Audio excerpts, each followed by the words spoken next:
편하게 그냥 하품하셔도 그냥 편하게 하품하시고, 저도 설교를 하다가 오늘 영양밥을 맛있게 먹었기 때문에 중간에 막 트름이 나올지도 모릅니다. 그래도 용서해 주시고 말씀 잘 듣고 또 믿음의 진보를 이루는 이 시간 되기를 바랍니다.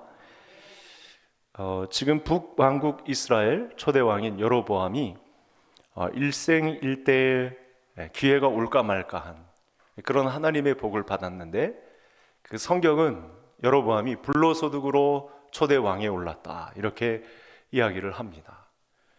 솔로몬의 이 감독관으로 있다가 그 솔로몬의 폭정이 말기에 있어서 애굽에 피했다가 와서 이제 그야말로 불로소득으로 북왕국 초대 이스라엘의 왕이 되었는데, 지금은 위기를 맞이하고 있습니다. 오늘 본문 7절과 8절에 이 기회를 준 내용을 이렇게 말하죠. 내가 너를 백성 중에 들어서 내 백성 이스라엘의 주권자가 되게 했다 이렇게 말하고, 8절에서는 다윗의 집에서 나라를 찢어내어 내게 주었거늘 내 명령을 지켜 전심으로 나를 따르라. 나보기에 정직한 일만 행하였음과 같지 아니하고, 이렇게 엄청난 기회를 여로보암에게 주었다라고 하는 사실을 알 수 있습니다. 자, 그런데 이렇게 나라를 갈라낸 후에 하나님께서 어떻게 말씀하셨느냐? 오늘의 말씀이 왜 이렇게 좀 좋지 않은 방향으로 흘러가는가 하면 중간에 문제가 있었기 때문에 그렇습니다. 오늘 제목과도 관련이 있는 말씀인데, 자, 이렇게 한번 생각을 해보시죠. 오늘 말씀을 전달받는 여로보암은 누구에게 이 말을 전달받죠? 네, 괜찮습니다. 아내에게. 그러니까 직접 말씀을 받으면 이게 좋은데, 하나님 입장에서는 직접 말씀도 받지 못하게 할 만큼의 뭔가 뒤숭숭함이 있는 거죠. 직접 말씀을 받아도 괜찮은데 죄를 범했다고 할지라도 하나님은 그를 직접 상대하기를 싫어하신 가운데 뭔가 문제가 발생한 건데, 도대체 이게 출발이 어디서부터 잘못되었나를 살펴보자는 거죠. 그래서 제가 앞에 있기 때문에 가져왔습니다. 본문을 한번 화면을 통해서 만나보겠습니다. 같이 읽겠습니다. 내가 만일 내가 명령한 모든 일에 순종하고 내 길로 행하며 내 눈에 합당한 일을 하며 내 종 다윗이 행한 같이 내 율례와 명령을 지키면 내가 너와 함께 있어 내가 다윗을 위하여 세운 것 같이 너를 위하여 견고한 집을 세우고 이스라엘을 내게 주리라. 처음 이제 여로보암을 선택하고 그를 초대 왕으로 앉힐 때에는 이런 엄청난 복을 여로보암에게 준 것입니다.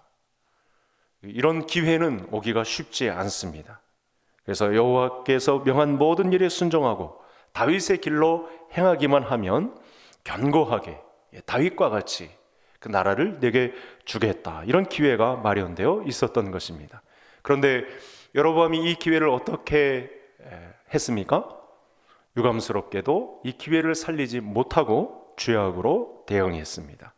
그래서 오늘 이 시간은 이 죄악으로 대응한 이 문제의 핵심이 어디 있는가, 어떻게 했길래 이 기회를 박차버렸을까, 이 문제를 살펴보도록 하겠습니다. 자, 9절 말씀을 한번 보시죠. 본문을 이렇게 보시면 이 절호의 찬스를 살리지 못하고 이전 사람들의 행한 것보다 더 악한 일을 행하는 여로보암의 모습이 나타납니다. 그래서 어떤 일을 행하냐면 자기를 위해서 다른 신을 만들며 우상을 부어 만들어 나를 노엽게 하고 나를 내 등 뒤에 버렸도다. 우리가 성경을 볼 때 야, 이거 문제되겠다 싶은 단어가 등장을 했어요. 하나님을 앞에 모시는 사람이 되어야 되는데 어떻게 했다고요? 등 뒤에 버렸다.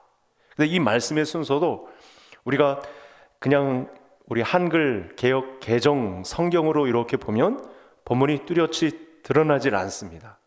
하나님을 버렸다라는 것은 이해가 가는데, 이게 여러분 어떤 뜻이냐면 아예 처음부터 하나님의 노를 격발하기 위한 목적으로 다른 신을 만들고 우상을 부어 만드는 이런 뜻을 행했다는 거예요.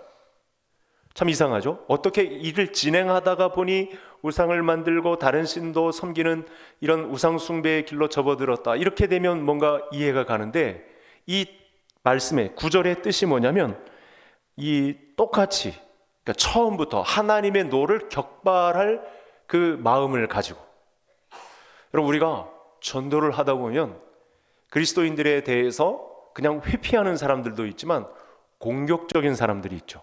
그렇죠? 일부러 오늘도 아까도 전도 나갔는데 그냥 눈을 부라리고 상대하면 안 되겠다 싶을 정도로 부라리고 덤벼드는 사람도 있는데, 여로보암이 이 후자에 해당해요. 처음부터 하나님의 노를 격발할 생각으로 덤벼드는 거예요. 그 설명이 15절에도 나와 있습니다. 15절은 14장 15절, 우리가 10절까지만 읽었는데 15절 우리 다 같이 읽겠습니다. 여호와께서 이스라엘을 쳐서 물에서 흔들리는 갈대같이 되게 하시고 이스라엘을 그의 조상들에게 주신 이 좋은 땅에서 뽑아 그들을 강 너머로 흩으시리니 그들이 아세라 상을 만들어 여호와를 진노하게 하였음이니라. 참 희한하죠? 남북 이스라엘로 나눠졌을지라도 여호와 유일신 신앙을 기반으로 섬기는 북이스라엘과 남유다인데, 그 북이스라엘이라 할지라도 하나님을 섬기는 신앙을 갖고 있으면서 일부러 아세라, 여러분 아세라는 제가 수요일날 설교를 가끔 했지만 이건 성적인 신과 관련이 있어요.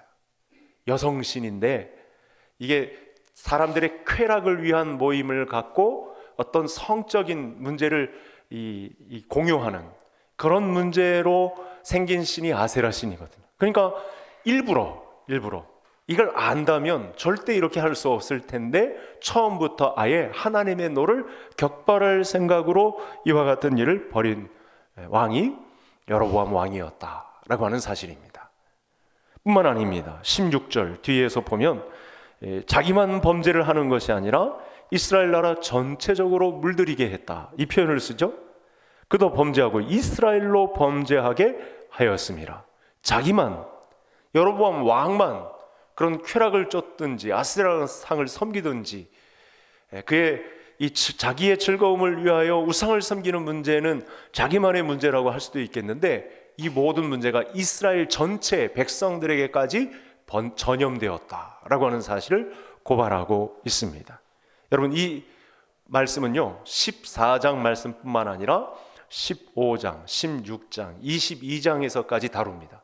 그때 되면 다른 왕들로 넘어갔을 때거든요. 이제 다음에는 오늘까지만 여로보암을 다루고 이제 다음 왕들을 다루게 되는데, 그때까지도 이 여로보암의 범죄가 거론이 됩니다. 이 여로보암이 물들인 거예요. 여로보암이 일부러 하나님의 반대편에 서서 이와 같이 망측한 일을 먼저 벌인 것입니다. 그래서 이 귀한 기회를 살리지 못해서 자기도 범죄하고 전 이스라엘로 백성들에게까지 죄악을 물들이게 했다. 그 결과 어떻게 되었느냐? 여러분 10절과 11절, 14절 이렇게 보시면 제일 먼저 나타나는 문제가 있습니다. 여로보암의 집에 속한 사내는 매인자나 노인자나 이게 종들이나 또는 뭐 자유롭게 자기 자녀들이나 그 가정 집안 친족들이나 뭐 공직에 있는 자나 그렇지 않은 자나 다 끊어버리되 거름을 쓸어버린 같이 쓸어버려서 여로보암에게 속한 자가 성에서 죽은즉 개가 먹고, 11절 들에서 죽은즉 공중의 새가 먹게 하고. 그래서 한 왕을, 14절에는 한 왕을 일으켜서 여로보암의 집을 끊어버리겠다. 무슨 말일까요? 여로보암이 하나님의 노를 격발할 목적으로 처음에 이런 일을 했는데 온 집안 사람들이 다 동조를 한 거예요. 자, 무슨 말일까요? 이렇게 전 집안이 사내 대가 다 끊길 정도로 폭망을 하게 된 이유가 어디 있죠? 중간에 종교적 기반이 있으면 이건 아닌 것 같다. 여로보암 왕이요, 이건 아닌 것 같습니다. 친족들 중에, 그 집안 사람들 중에, 같이 녹을 먹는 사람들 중에 이건 아닌 것 같습니다. 손들고 반대편에 선 사람이 하나도 없다는 거예요. 이렇게 되면 여호와 하나님의 노를 받을 것 같습니다. 이렇게 하면 큰일 나겠습니다. 이런 사람들이 하나도 없었다는 거예요.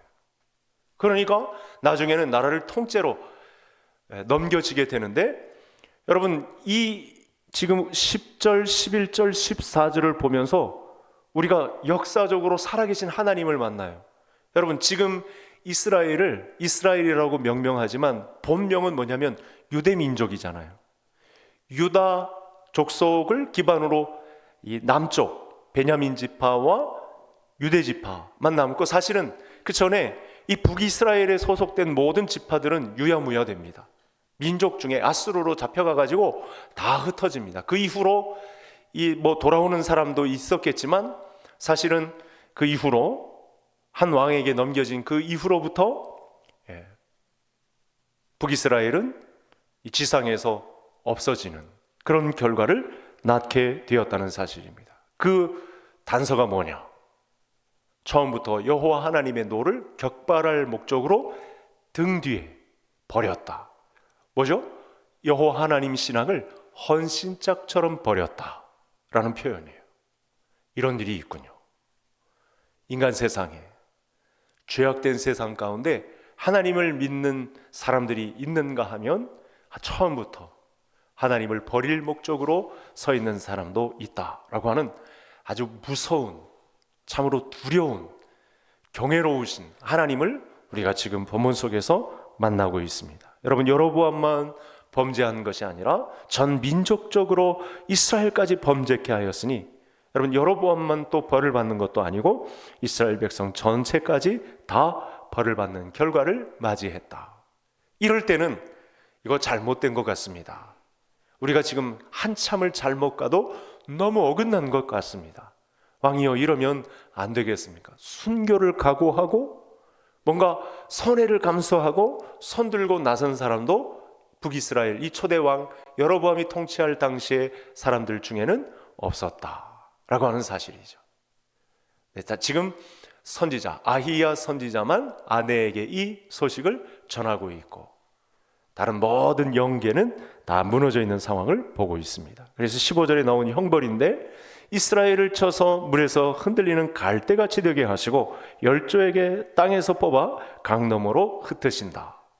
여기서 강이 나오면 저 북쪽의 유브라데나 티그리스 이쪽을 보면 됩니다. 그쪽으로 다 흩어서, 사실은 그쪽으로 남유다도 포로로 바벨론으로 잡혀가지 않습니까? 그 먼 나라로 다 흩으신, 아수르로 흩으신 그 이유를 이렇게 밝히고 있는 것입니다. 어떤 사람은 좀처럼 여러분 기회가 없는 악조건 가운데서도 여호와 하나님을 섬길 기회를 찾고 중간에 깨닫고 어긋난 길로 갔다가도 내게 기회를 주신 하나님 앞에 순종하고 이제 잘 섬기겠습니다, 우리 가정신앙을 잘 정돈하겠습니다, 이렇게 축복의 자리로 돌아오는 사람이 있는가 하면 처음부터 하나님의 노를 격발할 목적으로 하나님을 헌신짝처럼 뒤에 던지고 하나님의 노를 이렇게 받는, 그래서 대가 끊기고 강 너머로 흩어지게 되는 이런 무서운 심판을 받게 된 역사적 기록을 오늘 역사의 교훈으로 저와 성도님들에게 주고 있습니다.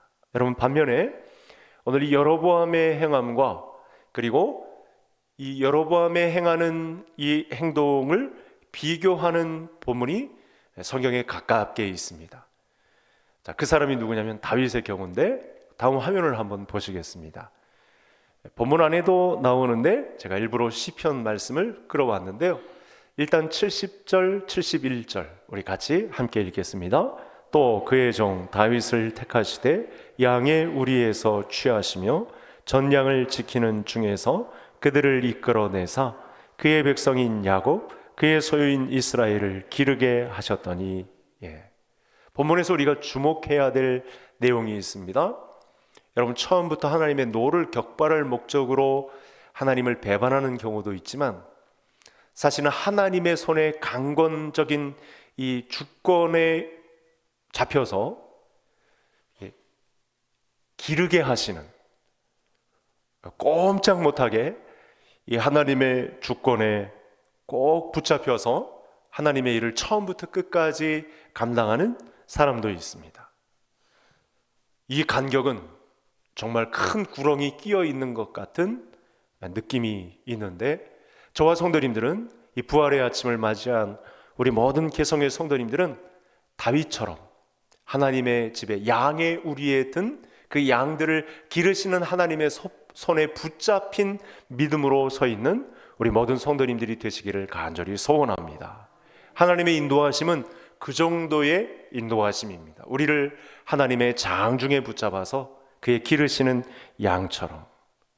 그래서 여러분, 오늘 이 개역 개정이지만 다시 한번 화면을 좀 올려주시죠.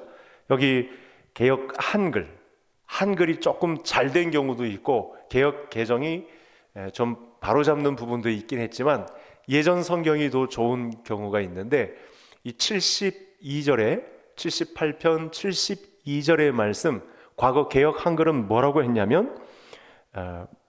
하냐면 성실함으로, 그리고 능숙함을 공교함으로 이렇게 표현을 했습니다. 그러니까 하나님의 이 장중에 우리를 붙잡은 하나님께서 우리를 어떻게 인도하시냐면 성실함으로, 일체의 오차가 없이 처음부터 끝까지 성실함으로 우리를 기르고, 또 손의 공교함, 마치 시계의 그 작은 나사 부속까지 이렇게 조절하시고 다스리시는 하나님의 손길의 공교함, 여긴 능숙함이라고 했지만 개역 한글은 공교함이라고 했거든요. 그게 더 좋은 것 같습니다. 여러분, 우리가 이 정도입니다.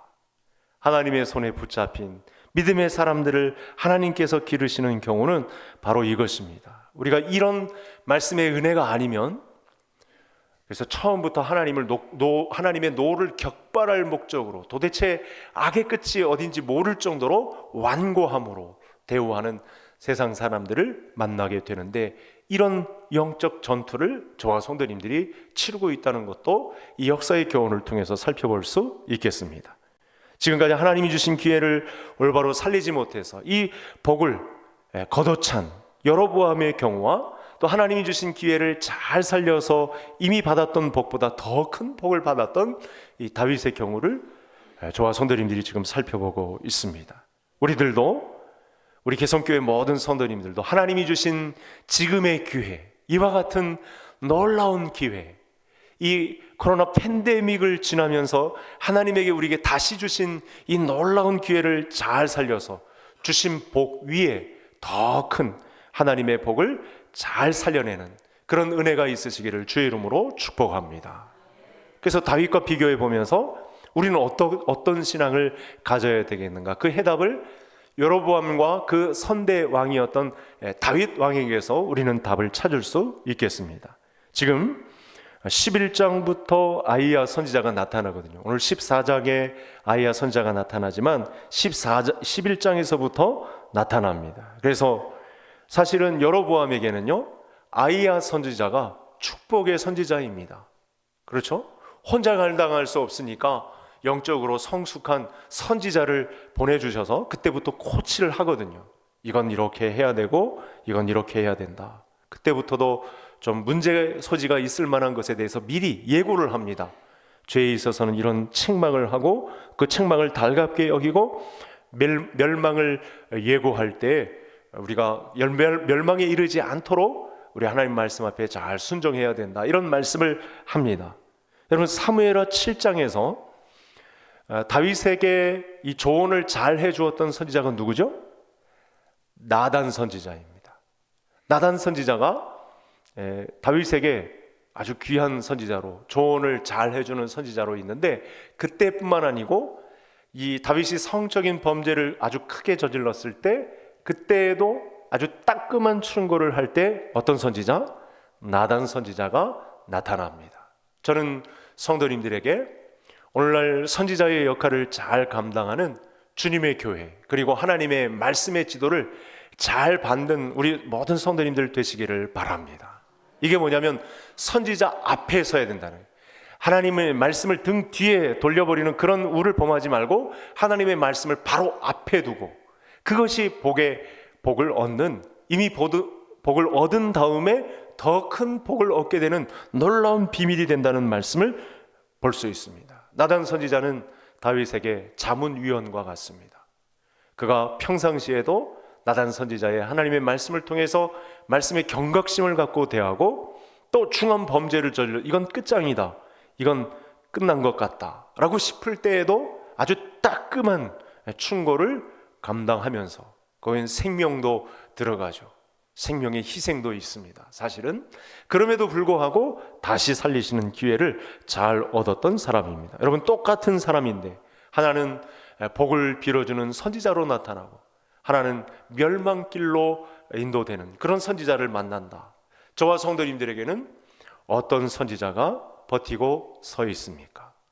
오늘날 역사는 반복되는데 저와 성도님들 앞에 하나님의 따끔한 충고를 들을 수 있는 선지자를 어떤 선지자로 세워놓고 있는지, 하나님의 말씀을 이렇게 예수님의 십자가와 부활로 하나님의 완벽한 말씀을 이렇게 주셨는데 하나님의 말씀을 바로 앞에 놓고선 지혜 있는 그런 청지기의 삶을 살아가는 우리 모든 성도님들 되시기를 바랍니다.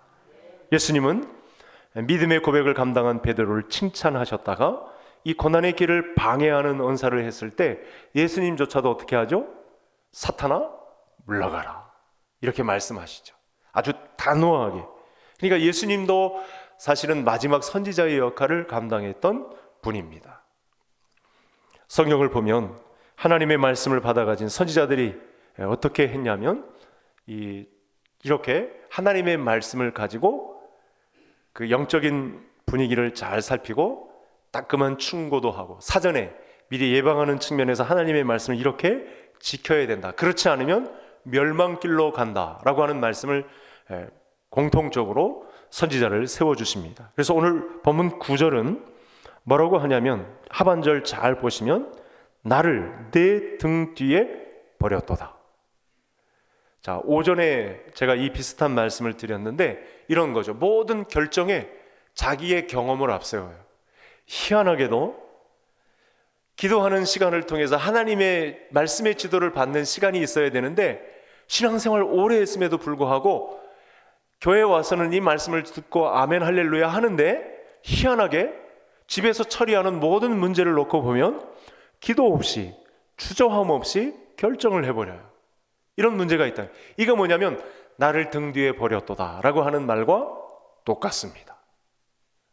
하나님을 앞세우지 않고 등 뒤에 그냥 저 뒷방에 꽂아놓은 보리자루처럼 그렇게 하나님을 모셔놨다는 게 나를 내 등 뒤에 버렸도다. 여러분, 하나님을 등 뒤에 버린 결과는 어떻습니까? 다 망합니다. 하나같이 다 망합니다. 또 이 부분을 다윗과 또 비교하고 싶은데요, 다윗은 항상 하나님을 앞에 모시고 산 사람이에요. 그래서 믿음의 사람으로 자꾸만 교보제로 등장을 합니다.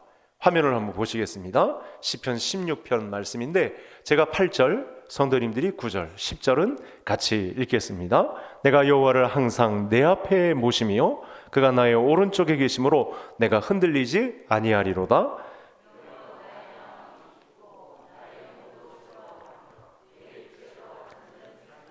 이는 주께서 내 영혼을 수월에 버리지 아니하시며 주의 거룩한 자를 멸망시키지 않으실 것임이니이다. 여러분, 어린 다윗이 어려서부터 멸망길에 든 것 같은, 그러니까 곰과 사자와 이렇게 맹수들과 싸우면서 사실은 아버지의 집에서도 좀 막내임에도 이쁨을 받아야 할 그 나이에도 버린 듯한 느낌에서 어려서부터 너무 혹독한 시련 가운데 있었는데 다윗에게 하나님의 말씀이 있었습니다. 다윗은 현명해서 하나님을 앞에 모시고 살았어요. 앞에 모시니까 그야말로 거인 장족인 골리앗이 나타나도 하나님의 말씀이 그를 탐대하게 해서 쓰러뜨리는 이런 엄청난 기적을 행하는 사람으로 나타납니다. 그러니까 하나님을 모신 자의 특징이 있어요. 자, 이게 뭐냐면 기쁨이거든요. 즐거움이거든요. 하나님을 모신 자의 특징은 지금 그 사람의 인생의 삶을 이렇게 헤집고 들어가 보면 문제가 많아요. 문제 없는 사람이 없거든요. 문제가 있어요. 막 골마 있어요. 원수들이 죽이겠다고 막 덤벼들고 장인이 막 이잡듯이 자기를 찾아오고 그 주변에 있던 간신배들도 자꾸만 죽이겠다고 덤벼드는 다윗처럼 그만한 문제를 안고 산 사람이 없는데 그의 평생에 고백하는 것이 있어요. 여호와 하나님을 앞에 모신 결과 어떠냐? 자, 전에 화면 다시 한번 보여주시죠. 마지막 절 16장 11절 다 같이 읽겠습니다. 주께서 생명의 길을 내게 보이시리니 주의 앞에는 충만한 기쁨이 있고 주의 오른쪽에는 영원한 즐거움이 있나이다. 오늘 밤에 부활절을 경험한 우리 모든 성도님들은 오늘 밤에 자다가도 웃을 수 있는, 그래서 자던 아내가 남편이 놀라서 그런 보고를 해오는, 여러분, 우리가 받은 이 구원의 기쁨은 정말 자다가도 웃을 일입니다. 우리가 무엇이간데, 여러분, 예수님과 같이 신령한 몸으로의 부활을 이미 받은 자로 우리를 그리스도의 신부로 그렇게 여기시잖아요. 배신하고 제자들처럼 배반의 길을 걸었음에도 불구하고 예수님의 뒤를 이어서, 예수님이 첫 열매가 되시고 뒤를 이어서 우리가 형제들이 되어서 그 신령한 몸으로의 부활을 실제 경험하는, 그 전에는 십자가에도 같이 못 박히게 하시고, 난 그 전에 간 적도 없는데 그 먼 옛날에 2000년 전에 골고다 언덕에 나를 같이 잡아다가 내가 그리스도와 함께 십자가에 못 박히셨다고 하니, 여러분, 다윗이 이걸 본 거죠. 그리스도를 보았잖아요. 주 그리스도를 만나보았잖아요. 나를 대속해서 죄를 없애주실, 죄 없다 하실 그분을 만나보고 주라고 했잖아요. 그러니까 오늘의 고백이 이렇게 나오는 것입니다. 흔들리지 않는 믿음으로 서서 마음도 기쁘고 육체도 안전히 거하고, 그러니까 문제가 없는 것은 아니지만 내 영광도 즐거워하고 참된 즐거움에 거하게 되고 영원한 즐거움이, 충만한 기쁨이 있다. 오늘 예배에 참여한 우리 개성의 모든 가족들의 믿음의 고백이 되기를 간절히 소원합니다. 그러니까 이런 말씀을 생각하면 우리 서로가 얼굴 붉힐 일도 없습니다. 허허하고 충만한 기쁨이 있으니까, 이런 우리를 안연히 거하게 하실 또 영원한 즐거움이 있으니까, 또 여러분, 우리가 어떻게 우리 교회 안에, 심지어 멀리 나가지 않아도 우리 교회 안의 식구들을 어떻게 사랑하지 않을 수 있겠습니까? 얼마나 귀한 존재입니까? 예수님이 피를 흘려서 신령한 몸으로의 부활의 첫 열매가 되게 하시고 우리 모두를 신령한 몸으로 부활을 감당케 하신 우리 형제 자매들을 볼 때 어떻게 사랑하지 않을 수 있겠습니까? 그렇죠? 자, 그것이 바로 교회에서 누릴 수 있는 충만한 기쁨이고 영원한 즐거움이 저와 성도님들에게 있는 줄 아셔야 됩니다. 우리는 하나님의 말씀을 등 뒤에 버린 이런 사람들의 생활, 절대로 그렇게 하지 않고 하나님을 앞에 모신, 항상 선두에 세워서 그 말씀이 어떻게 나를 이끄시는지를 고민하여 사모함으로 그분의 말씀을 듣고, 다윗과 똑같이 문제 없는 건 아니지만 우리가 경도 높은 놀라운 이 어려움의 상황, 환경을 갖고 있던 다윗도 영원한 즐거움이 있고 충만한 기쁨이 있었다는 이 고백이 우리 모든 성도님들의 고백이 되기를 간절히 소원합니다. 여러분, 등 뒤에 버린 자의 최후는 망하겠지만 하나님 앞에 모신 자는 하나님이 어떻게 하시냐면 기다리십니다. 인내함으로 회개하고 돌아올 때까지 하나님은 참아 기다리십니다. 하나님은 오래 참으시고 회개하기를 기뻐하시는 분이십니다. 베드로 사도도 하나님은 오래 참으시고 아무도 멸망치 않고 회개하기에 이르기를 원하시는 분이라고 하나님을 소개하고 있습니다. 이스라엘 왕정 시대에 하나님은 당장에 멸하지 않으시고 회개하기를 돌아오기를 기뻐하시는 분이라고, 마지막까지. 여러분, 이 여지를 남겨주시는 말씀으로 오늘 본문을 닫고 싶은데 화면을 보시겠습니다. 마지막 말씀인데 같이 다음 성경 없나요? 그러면 14장 14절, 우리 본문 14장 14절 우리 다 같이 함께 읽겠습니다. 여호와께서 이스라엘 위에 한 왕을 일으키신즉 그가 그날에 여로보암의 집을 끊어버리리라. 언제냐 하니 곧 이제라.